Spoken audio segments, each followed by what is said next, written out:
प्रदेश कांग्रेस अध्यक्ष श्री दीपक बैज के जन्मदिन के अवसर पर और तब जब उन्होंने कुछ ही दिन पहले 2 साल का प्रदेश कांग्रेस अध्यक्ष के रूप में अपना कार्यकाल पूरा किया है। आज चर्चा करेंगे उनके 2 साल के कार्यकाल पर, उनके व्यक्तित्व पर, कांग्रेस पार्टी में उनके योगदान पर।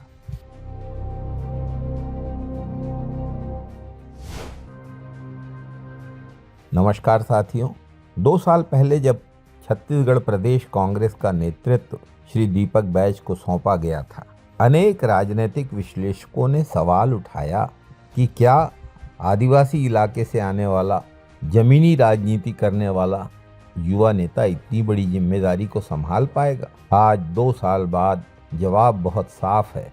श्री दीपक बैज न केवल कसौटी पे खरे उतरे हैं, बल्कि उन्होंने जनसंघर्ष और संगठन के निर्माण को एक नई दिशा दी है। प्रदेश में भाजपा की सरकार जनहित और जनाधिकारों को कुचलने में लगी।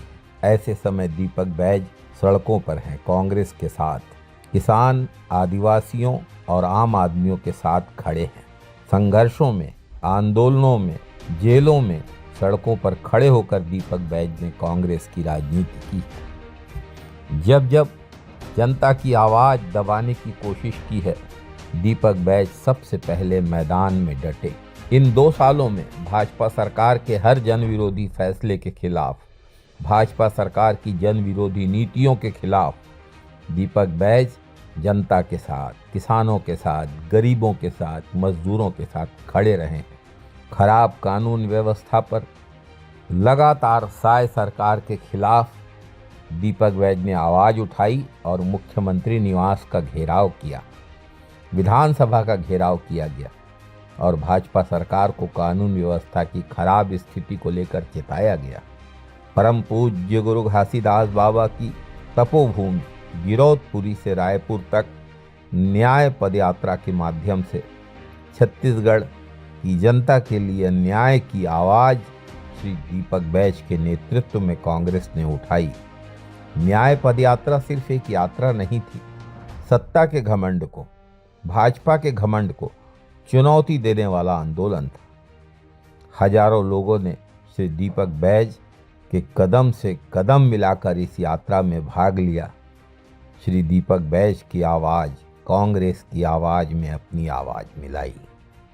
छत्तीसगढ़ में जब लगातार ट्रेनों की लेट लतीफ़ी और कैंसिलेशन से रेल यात्री और आम जनता परेशान थे, तब भाजपा के सारे सांसद और विधायक कान में रुई डालकर एसी दफ्तरों में सो रहे थे।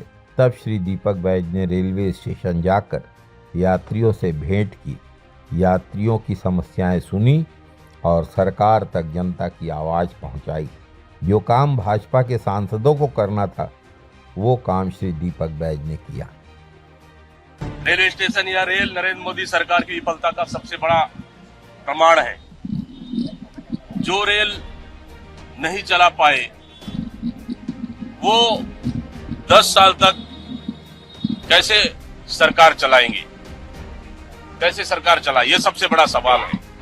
उड़ीसा की भाजपा सरकार द्वारा इंद्रावती का पानी रोकने का कुत्सित कार्य, बस्तर की जीवन रेखा सूख रही थी, लेकिन भाजपा नेताओं की जुबान पर ताला था।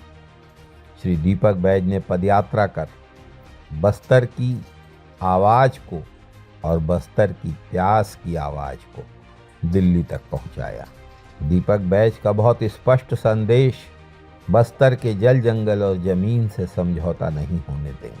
हसदेव के जंगल हो या बस्तर के जंगल, जहाँ जहाँ भी पेड़ों को काटा गया, आदिवासियों पर अत्याचार किया गया, जल, जंगल, ज़मीन की लूट हुई, वहाँ पीड़ितों के साथ दीपक बैज खड़े रहे।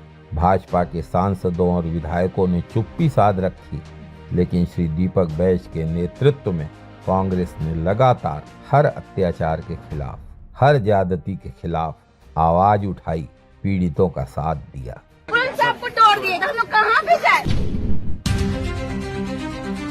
हम लोग 5 दिन सब यहीं, अभी स्कूल खोलने आ रहे हम लोग।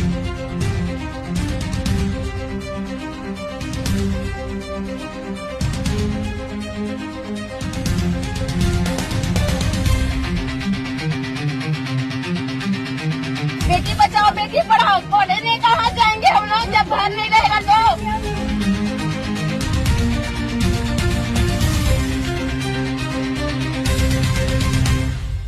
सामान निकाल ना भैया, उसको ना मरी के नीचे दबाए छोड़ के भाग जा रहे हैं।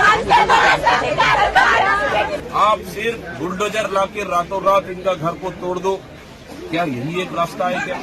जहां 25, 30, 50 साल से यहाँ लोग बसे हुए हैं, कई प्रधानमंत्री आवास है, कहीं को निगम पिछले सरकारों ने पट्टे भी उनको आवंटित किए, उसके बाद भी कोई सुनवाई करने वाला नहीं है। मतलब रायगढ़ में तानाशाही चरम पर है, शासन और प्रशासन की पूरी दादागिरी चल रही है और इस तरह से गरीबों को बेदखल करना निश्चित रूप से कांग्रेस पार्टी इसका पुरजोर विरोध कर रही है। किसानों के खाद और बीज के लिए संघर्ष हो या अवैध रेत उत्खनन के खिलाफ सीधे प्रशासन को चुनौती देना हो, जहां भी अन्याय हुआ वहां श्री दीपक बैज खुद पहुंचे। दीपक बैज ने साबित किया है कि सच्चा नेता सिर्फ मंचों से भाषण नहीं देता, जनता की तकलीफ में उनके साथ कंधे से कंधा मिलाकर चलता है। श्री दीपक बैज जनता के साथ और भाजपा के कुशासन के खिलाफ डट कर खड़े रहे। माइनिंग अधिकारी जी, भारद्वाज जी, आपको एमएलए फोन लगा रहे हैं, क्यों फोन रिसीव नहीं कर रहे हो आप? आपको एमएलए कितने बार फोन लगाए, क्यों रिसीव नहीं कर रहे हो फोन आप? ठीक है, ये जो रेत खदाने जो आप यहाँ लीलर में है, जो कितने जो डंपिंग जो घटना हुआ था, वो डंपिंग वाला वैध है कि अवैध है? नहीं, मेरा सिंपल सा बात है, जहाँ घटना घटी चाकू मारे वहाँ डंपिंग हुआ है रेत, वो रेत डंपिंग वैध है कि अवैध है? तो आप क्या कर रहे थे फिर इतना दिन तक? आपको पता नहीं था कि अवैध रूप से डंपिंग हो रहा है? कब कार्रवाई की? कब कार्रवाई की आप? फिर कहाँ से फिर डंप हुआ है रेत?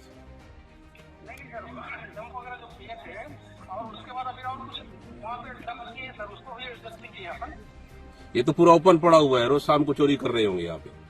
तो यहाँ क्या जब्ती का क्या, यहाँ आप लोगों ने क्या व्यवस्थाएं की है? यहाँ और कितने जगह डंपिंग थी? और 3 जगह है, गाँव वाले कहाँ है? कितने जगह और? 1 मिनट, इसको छोड़ के इसी के साथ इसकी जगह और 2 जगह डंपिंग है रेत का, वो क्या है? उसका वैध है या अवैध है? उसको तो कहा आपने अवैध कहा, उसके अलावा 2 जगह और रेत डंप है, तो वो वैध है कि अवैध है? हाँ हाँ, यहाँ पे 3 जगह, मेरी बात आप सुन लीजिए, मैं एकदम सिंपल सा बोल रहा हूँ। आप लीलर में 3 जगह पे डंपिंग है, रेत का डंप किए, ठीक? उसमें से जहाँ घटना हुई है वो तो अवैध है। 2 जगह और डंप किए हैं, वो वैध है या अवैध है? आप आ जाइए, हम लोग यहीं पे हैं। श्री दीपक बैज के संघर्ष की तारीफ स्वयं जन नायक श्री राहुल गांधी ने उनको पत्र लिखकर की है। श्री दीपक बैज के नेतृत्व में हम सब कांग्रेस के कार्यकर्ता जनाधिकारों के लिए और भाजपा सरकार की जन विरोधी नीतियों के खिलाफ संघर्ष करते रहेंगे। नहीं चलेगा, नहीं चलेगा, स्कूल बंद करना नहीं चलेगा, नहीं चलेगा, नहीं चलेगा। हाल ही में कांग्रेस के राष्ट्रीय अध्यक्ष श्री मल्लिकार्जुन खड़गे की किसान, जवान और संविधान सभा का सफल आयोजन श्री दीपक बैज की अगुवाई में किया गया।